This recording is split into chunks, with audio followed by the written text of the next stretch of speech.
not even myself. I don't define myself as an artist. I like to paint, so I like to think of myself as a painter. I like to make jewelry. Ist das Kunst? Oder kann das weg? Hello everybody, welcome to a new episode. This episode is a little bit different than the other ones.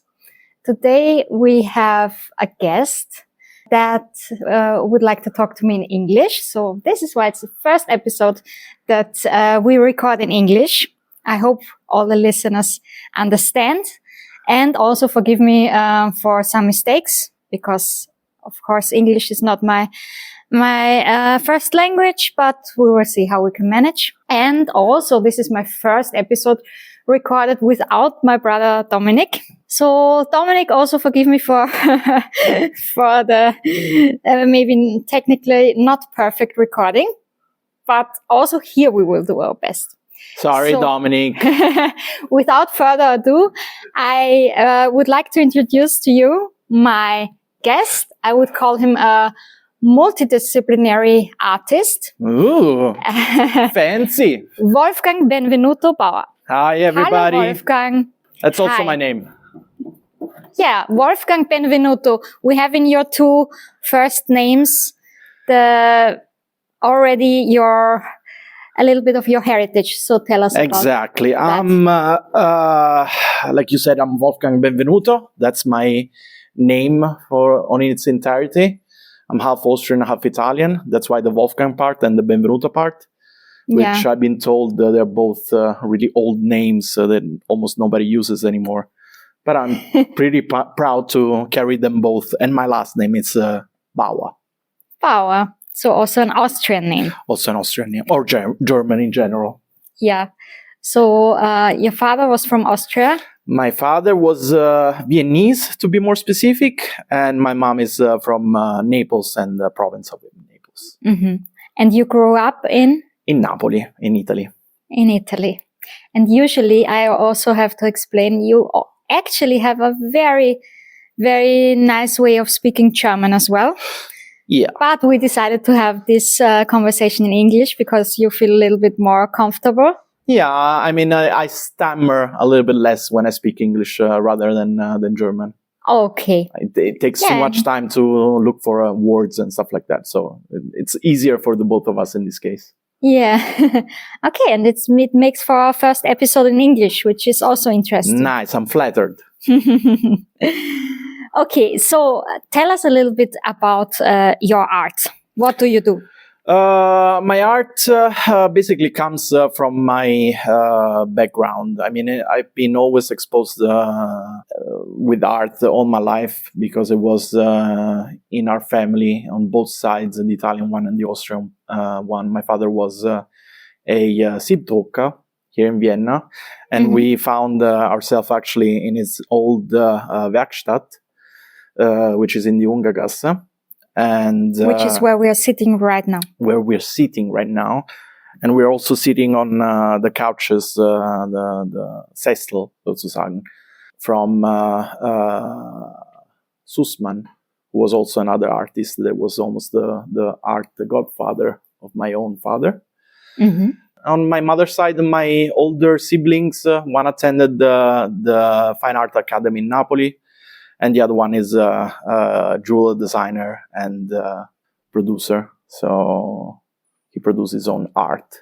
So a lot of artists in your family. A lot of artists in my family, and I always struggle a little bit with the definition of artists in general, because I don't believe that it's a title that anybody could carry. Not even myself. I don't define myself as an artist. I like to paint, so I like to think of myself as a painter. I like to make jewelry. And I think it's a little bit a phenomenon that many people have troubles calling themselves artists. I think because the term has become a little bit dispersive. Too many people call themselves artists without really being one, and those that struggle to create real art, I would say, they don't find themselves comfortable calling themselves artists anymore. So I like to paint, so I'm a painter in the sense that I like to produce color on canvases, but I haven't been done that constantly in the last 2 years. Only too little, I would say, for my taste. But you also make other stuff besides painting.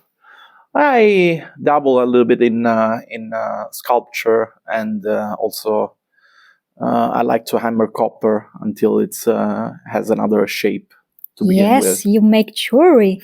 I do. And you carry one yourself, do you? Yes, one of your necklaces is actually my favorite necklace. Thank you. Which, if people know me, that this means a lot. I have a lot of necklaces. So, yeah, I love it.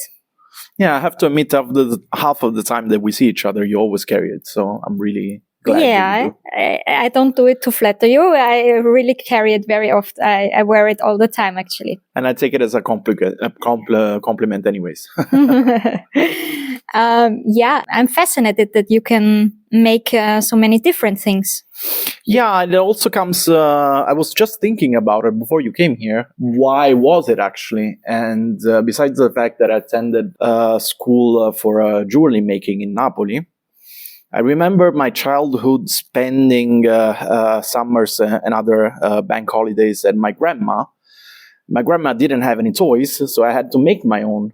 So that's why I do the things I do, because it's basically how I spend my free time when I was a child. Yeah, it's interesting because I'm fascinated that you do many, also for me at least, a little bit unusual stuff. Yeah. Like the other day you were melting metal here, and you know how to, I don't know, what did you call it last time? Galvanize stuff? Yeah. Make it That's silver? Exactly. That's one process in which you coat one metal with another metal. That's the galvanic bath. And you use 2 electrodes to transfer a molecule of one metal to another, basically. Cool. Yeah. Then this makes shiny stuff. Yeah. You can also make not very shiny stuff, but that's basically the main goal of galvanic bath. Cool. I think that's very cool. And your jewelry and also your paintings, they kind of have, I would say, some reoccurring symbols on them. It looks a little bit like a figure of some kind. Yeah, I think it has to do. I think it has to do with the totemic nature of my, let's say, visualizing the world, because I see the world in symbols, in the sense that stuff per se, things, objects, even people or buildings for that matter, they have their own soul in a sense, but more than a soul, they have their own intrinsic spirit. And sometimes I manage to see this spirit through things, so I extract the impression that I get through things and I transport it through my art. So if you see, I don't know, a figure that has a beak or rather horns, let's say I see the spirit animal that a thing or a concept or a feeling dictates. And those are things that stick in my head for a long time. So a way to exercise it is to put it on a material object, if you want. Mm-hmm. So you've had this for a long time already, these kind of symbols in your art? Yeah, pretty much all my life. It took its own shape and form throughout the years, and I'm starting to see less and less of those things. So they're basically getting a uniform vessel, recognizable in a sense. Before it was much more chaotic. Mm-hmm. And I have one of your paintings at home. You do, and I have one of yours at home. I really love it. Yeah, we swapped the painting, right? Yes. It's a really cool one. Maybe I will put it in the post for this podcast. Thank you. And I love your painting. It's really colorful. Also, yours is really colorful. Although you use a black background, which is not really a thing that you normally do. No. That spoke to me a little bit, maybe. Yeah, you have quite unusual painting actually of mine. Remind me how it's called. It's the portrait of Desiree Nick that you have. Beautiful. And the painting that I have from you is called The Lobster and the Pharaohess. Mm-hmm. So a female pharaoh, Mm-hmm. which I think is really cool that I have a painting with such a title. It's a really interesting title, right? Yeah, I think it just came out because there were a couple of figures that were a little bit more recognizable than the rest of the blob that was around. So how did you get the inspiration for a painting like this? I can't really explain it in normal terms, but what I think is basically I just use some pattern that I'm used to, and then sometimes just figures come out. Yeah. So it's a little bit like Michelangelo would say about freeing the object of a sculpture out of the mass, out of the stone. It's a little bit the same thing, but it's of course only two-dimensional in my case. And you make most of your paintings here? Yeah, most of my paintings here. Maybe in the winter a little bit less. I have a little space that I reserve in my apartment to do that in the 10th district. That was also the place my father used to live in. And I dab here and there, but I keep most of my stuff here. So it's actually these both places that you have from your father. Exactly. Do you think you have your artistic side from him? No, I don't think so. I didn't spend much time with him per se, and he wasn't as much as an artist as more specifically he was a technician, because he was an art printer. Yeah, so people would come to him to make prints of his own art. And also he wasn't really an encouraging person, because every time I show him something, he'd say, I can do that. But paradoxically pushed me to do better. So it wasn't it didn't a put negative you thing. down. It didn't. Well, it did put me down at first, but then I recognized what he was trying to do. Eventually, I started to try for something better. What does your mom do, actually? Well, that's interesting because my mom is someone you would call a holistic healer. That means that she tries to use all the means necessary to heal people through food, through energy, and other stuff like that, without sounding not too skeptical about anything of that, because basically I grew up healthy under her care, but nowadays I don't know how really helps that kind of healing. So, do you think she will listen to the podcast? She might. Maybe. But, so maybe, hello, Mama. Mama. Hi, Mama. Come stai? And we don't tell her that you're drinking beer right now? No, of course you can know that I drink beer. I'm a grown-up man. I'm over 18. Okay. Yeah, so maybe greetings to Italy. Maybe my podcast will reach Italy. I don't know if it already has. Yeah, interesting. Yeah, so in general, you don't work as a full-time artist. You have another job. I do. I work at the moment as a steward on trains. I'm just reserving myself the right not to say which firm I'm working with. Yeah. I don't think that they might like the publicity or to be associated with the kind of art that I do. No, it's a good job, and it pays for the bill. It's a good health insurance, which is really important in Austria, and it allows me to work on my stuff on the downtime. Yeah, I work there part-time, so basically I have maybe 1 week I work and the other off, so I always have enough time to do whatever I want, basically. Yeah, and do you think you prefer it like this, or would you like to also be a full-time artist one day? I would like to find within me to do that full-time, but it takes much more effort that I'm ready to spend at the time. Meaning to be your own manager and to be your own schedule maker, let's say. Yeah. And to put your stuff out there, which I'm always annoying you about. Yes. Because I have this tendency, I have this little problem of being like ambitious for other people and trying to push them.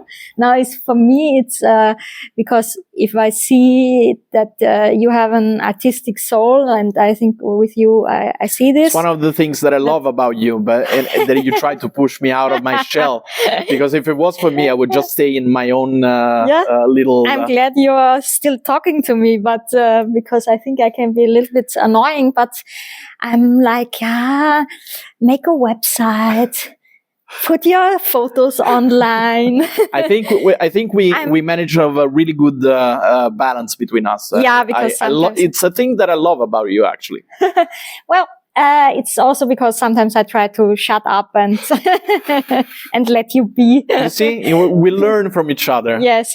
Not only how to behave with one another, but also how to push one another. No, but I have to say, I have kind of fantasized about your jewelry hanging on the wall of your studio and lots of panels next to each other, and I can just go there and choose from them. Eventually, it will happen. It will happen. Yeah, I promise you. Yes. So now we have it on the podcast episode. So now we made an official promise. We have a goal. Yeah. So I think your art is great, and I always hope to see more of it. But as you say, it takes a lot of effort also to put your stuff out there and to... Yeah, I mean, I use my being shy as an excuse to be proud, meaning that I don't really like the criticism of other people. Of course, if I have to put myself out, it means that eventually someone would criticize, even if not openly, directly with me, would see the things and have an impression of it. And that is a little bit of a reason why I don't expose myself too much. I think much more than criticism, you would get positive response. I always do, but the fear of not being appreciated is always in the back of my head. Where do you think this comes from? General insecurity. I think it comes from both my parents in this sense, because they always try to be the best version of themselves. But that entails, in a weird way, that they never show any kind of weakness, if you want. So that stuck to me in a way. And to be vulnerable, it's a really big thing, especially for someone who didn't learn it as a child. So pride comes in when you have to confront yourself with reality. And it's a hard path to take, but I'm trying. Yeah. Does your girlfriend support your art? Yeah, of course. Not as much as I would like, because she never carries any of my jewelry. She doesn't wear the jewelry? Well, she's not a jewelry person. Okay. Which actually is something that I like about her, because I don't like that kind of... like too made up. Exactly. Too vanity. Vanity in general is not a thing that I appreciate in people, but I understand it, and I unfortunately come from a branch that it's mostly made of vanity, it was jewelry making. But yeah, it's a little bit of a conflict within my own system of beliefs, let's say. So I like it that she doesn't carry my jewelry, but at the same time, I miss opportunities in a way because nobody would see my things. Yeah. I like about your jewelry that it looks like nothing else out there. I think it really stands out. Thank you. And for me, I think if people see me with it, they already see that. I think it looks artistic, let's say it like this. And I hope that, I like about it that, I think people see, she has some crazy jewelry, some artistic kind of jewelry. And, that's what That's one of the reasons why I do it. I don't do it because I think it has to be a piece that people usually would wear, but just something that people would like to wear. So I struggle in the sense that I try to make it more accessible aesthetically for people. But also not mainstream. But also, yeah, exactly. Mm-hmm. I like it when people really appreciate it. Mm-hmm. Like in your case. But still, we would have to see more of it. Yes, I would definitely have to produce more. But on the other hand, my problem is by the time I made a new one, I always have to either sell it to someone I know already, a friend or a family member. Mm-hmm. And sometimes smaller things I just give away because I like to give my personal gifts instead of buying something somewhere. Mm-hmm. Do you actually have some artists that inspire you or that you really love? I think yes, but to say that inspires me would be a lie in the sense that I don't take inspiration from some artists. Moreover, I like the personal history of some artists. Mm-hmm. For instance, the namesake Benvenuto Cellini, rather known in Vienna because of the Saliera, was a great artist in the time of the Renaissance in Italy. He was a jewel making, but moreover, he was an incredible sword fighter, which I also call myself one, although I haven't been practicing for a really long time. So I like more the biography, the history of someone more than its own creation. Mm-hmm. I love Caravaggio, for instance, but more for his character than for his the painting. Life, Mm-hmm. I love his painting. I mean, he's one of my actual all-time favorite artists. But I think, in a way, his lifestyle reflects on his painting, and that's the part of history that I like about art, or history of art. What's your favorite artists?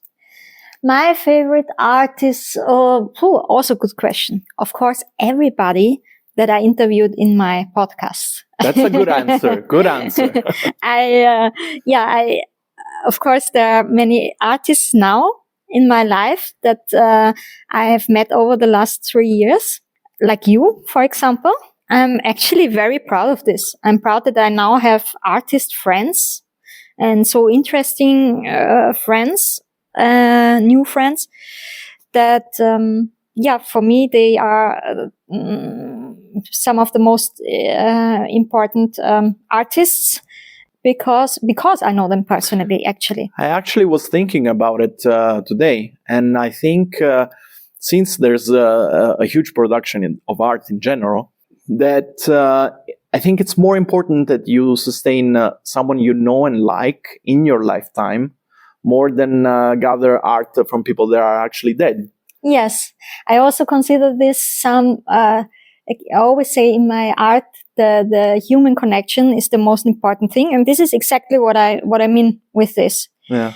People, even if they see my painting first and they decide that they would like to have it in their home and they don't know me, right? Then at some point they get to know me, and it becomes I more hope personal. that it also, yes, yeah. I hope that it contributes, that they hopefully like me, and that's also why I hope that everything that I do, like the podcast, my workshops, that it all I consider it all my art.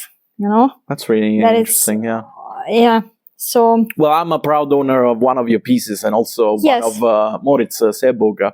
Yeah, it's a good friend of ours. Yes, and Moritz gave one of his paintings to my brother, who is usually recording the podcast. Right.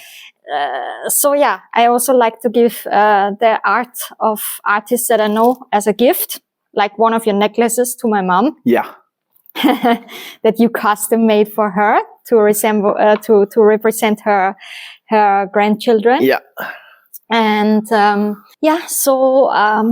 I think these are really the artists that are most important for me. This is really noble of you, but in my case, I'm really egotistical. You might say, because the friends artists that I like, actually the pieces I try to gather for myself.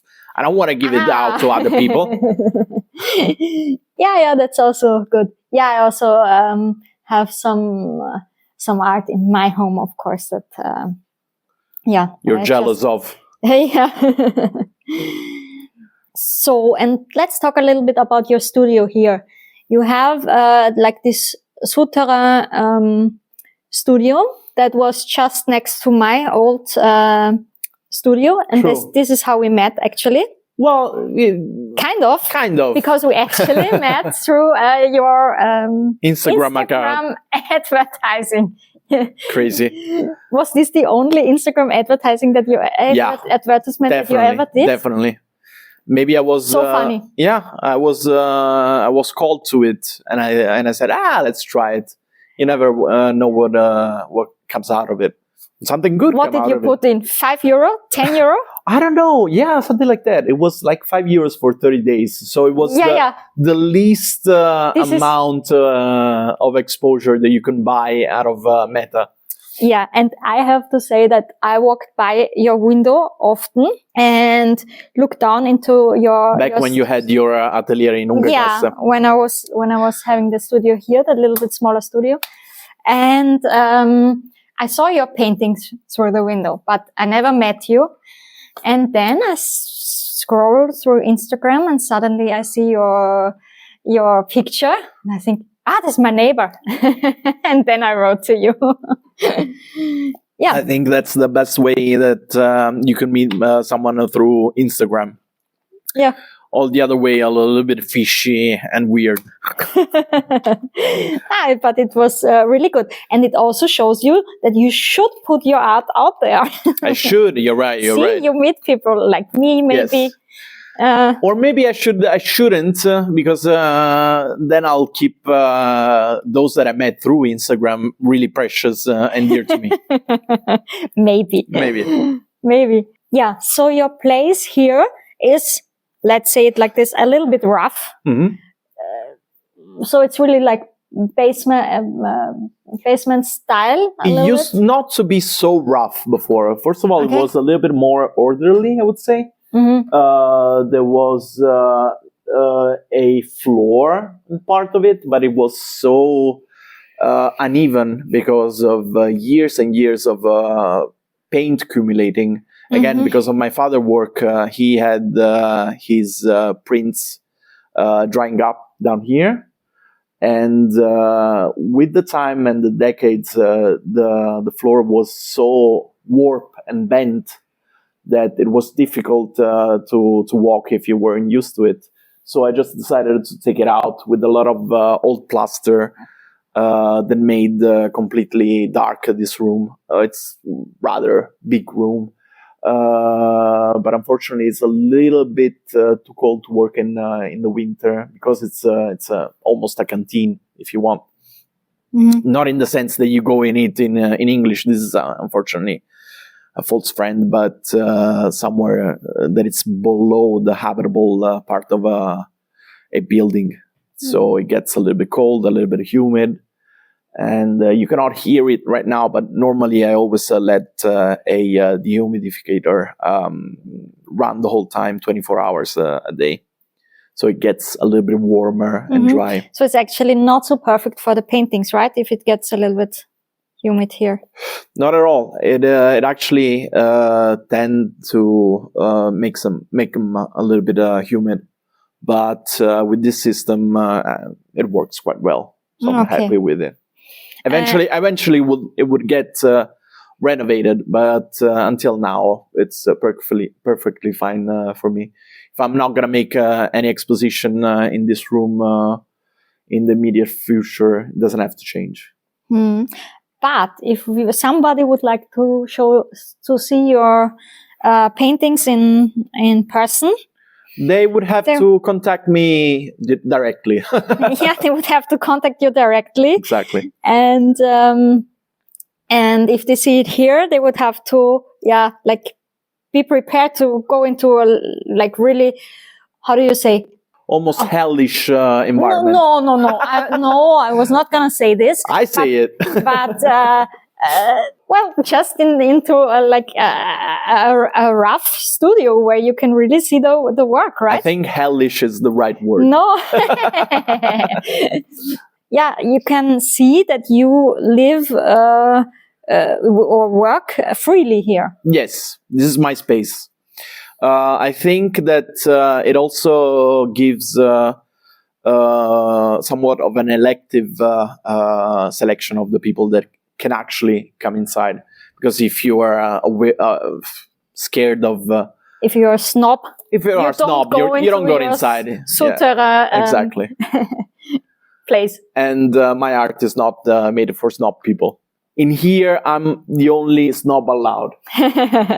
No, but I think that actually the brick walls, they could match your work in a beautiful way. If you, like you said, you would renovate the floor a little bit and stuff. Yeah. I think it would match your jewelry and your paintings. I think I was influenced as a child a lot by my older brother in many aspects, actually. But one of them is we used to watch at least once a day when he was a teenager, and I was pretty much slightly older than a toddler or a kindergarten kid.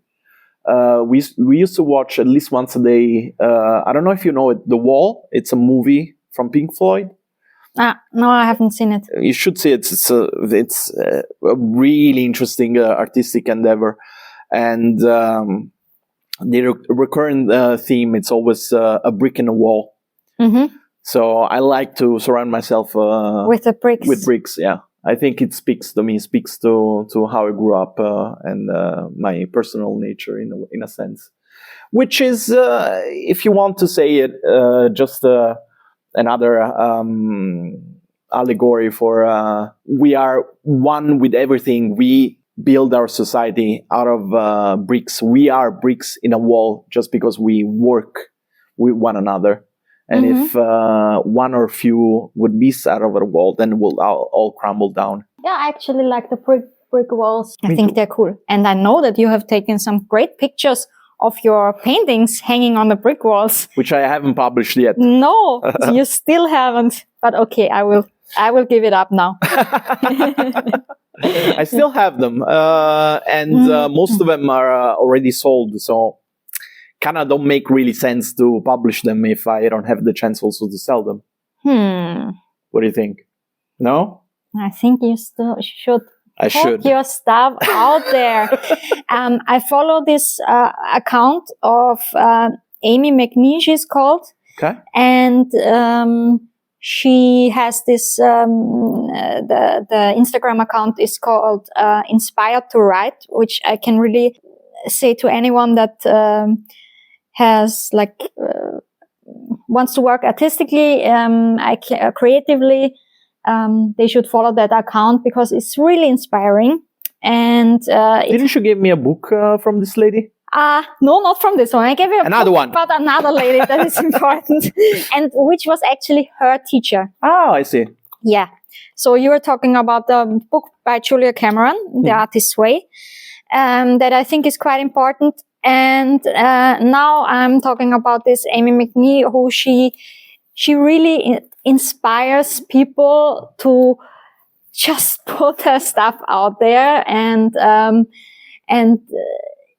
just make their art. As anybody should. She now has written a book that is gonna come out, and it's gonna be called "We Need Your Art."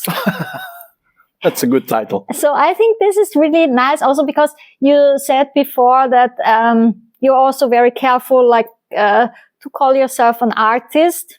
And me, I was very hesitant to call myself an artist. I was always referring to myself as a painter. Which I think it's fair. For quite some time. Right. I am a painter. Yes, that's what you are. But now I don't shy away anymore to call myself an artist. Because I think, why not? Why shouldn't I?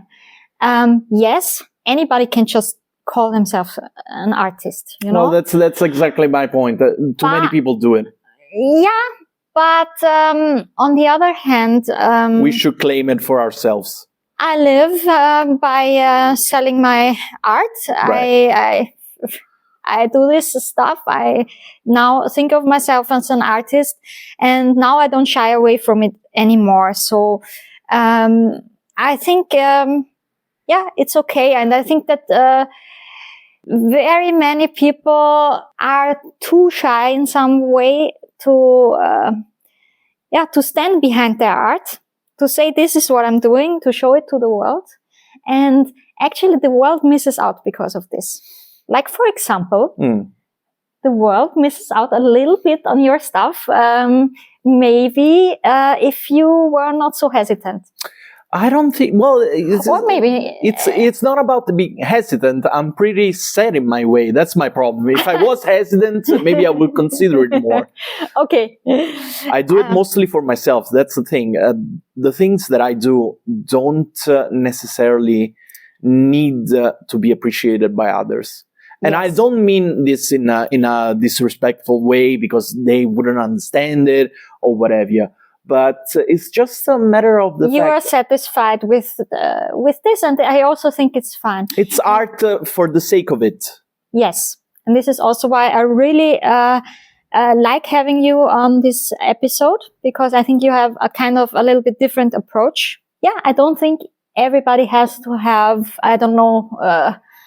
100,000 followers and the perfect website and I don't know what else. So, and 10 exhibitions a year. I think anybody can be an artist. Yes. And I think it's valid if you do from time to time some art at home. Yes. I think that you can be an artist if you don't have a studio. I think you can be an artist if you don't have a proper training of some kind. Yes. I don't think you need a degree. I think there are so many ways that you can be an artist, and I think they're all okay. I don't remember who said that, but I'm definitely gonna misquote this, but someone said everybody as a child is an artist and then they grow up to be idiots. I think I'm mixing two different quotes. But I know what you mean. I was also thinking about this the other day because my daughter said that she would like to go to a ballet class. How nice. Yes. And of course, I was immediately checking out where she could go to a ballet class and stuff. Right. And like most parents would do. And I think that it's so interesting that with our kids, we say, do ballet, or learn to play the instrument and learn this and do that. But as soon as we grow up, we wouldn't, or maybe many people wouldn't encourage her. They would to say be maybe you should have a secure job, study something that it's good for your suddenly, future. Right? I think in my case was exactly the opposite. I was always pushed actually to be an artist, and I always resisted. Yeah, I always say no. I don't want to do that. I know I'm good at it, but I don't want to do it just because you're telling me to. So it's your child is going to discover his own way. I don't have any children to speak of that I know of, but it's always the same in a way. When they say you should be a lawyer, they want to be artist. If they tell you should be an artist, they want to be something else. So it's never easy for parents to navigate these kind of things with their own children. It's interesting. In my family, there were no artists, no official artists. Yeah, so it took some time for me to get around the idea that I could actually work as an artist. I was kind of doing like this. Julia Cameron, that we talked about, would call it a shadow career, a shadow artist. She says that work in some related field, like I did in graphic design. Right, when you were working as a graphic designer. yeah, I was kind of taking this way, and then How old were you when you decided that you wanted to be a painter? it was 3 years ago, or now almost 4 years ago. It was right after. So I was 35. Right. Yeah. Actually, I didn't really decide. I decided to get a studio. Let's say it like this. I decided to get a studio. I was still working as a graphic designer, and as soon as I had my studio, a lot of things changed. I started the workshops and everything, and then very soon I quit all my graphic design jobs, and then I did this. And so how long I did kind of developed. How long did it take until you could that you could sustain yourself with your art? Actually, immediately, because I was not trying to. Let's say I did not, and I still don't earn as much as somebody would do in a full-time job. As well, it always depends which job you compare yourself to. Right. But yeah, I was immediately making a little bit on the side. Let's say it like this in the beginning, and where my children were still very, very little, and I was very much also taking care of them. Of course. And then it got more and more. And now I'm making what I would probably make in, let's say, a graphic design job that I work, 20 or 30 hours. You still have to juggle your family and your work. It's always not easy, especially for women, even though if we are in a modern society, which should be egalitarian. There's still a little bit of this old family job separation, if you want. But I think you should be proud of yourself that you can call yourself an artist. I am actually, and a mother. I am. I am.